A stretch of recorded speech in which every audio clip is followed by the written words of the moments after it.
think people would be absolutely shocked. People who don't know comics, the amount of Scottish talent that's went into American comics is phenomenal. And like the Superman comic that Grant Morrison and Frank Quitely did, Jamie, who coloured it, used to live across the street from me in Mount Florida, you know, and it's like,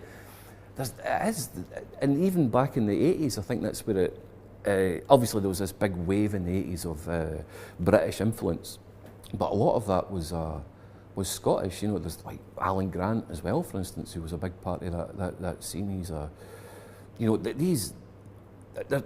I mean, there's such a big list of Scots involved in this, and I suppose there's a deeper question as to why that is, why we need that sort of escapism, I suppose. But and always there's that idea of, I mean, Scotland's always a really fertile, creative place, certainly. But the influence of Scots in comics can't be understated. You know, I mean, most people, if they do know who Mark Millar is, probably don't know that he's Scottish. You know, because you just make that assumption when something like what's the many films that have been made from his work, and not just the more literal adaptations of his own stories, but you know, the influence he has on the Marvel films, for instance.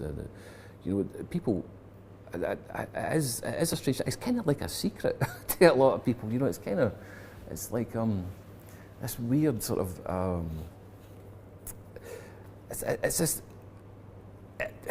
It's still sort of underground in a strange sense. You know, I mean, back in the 80s, I remember when Glasgow had its first comic convention. I met Grant Morrison. I made him sign my Arkham Asylum comic. That's what it was. I cornered him on the stairs, and I was terrified, absolutely terrified. He was quite an imposing figure back then. You know, he just looked like this mad goth in huge boots, which he probably still. Well, he wears suits these days, right enough. But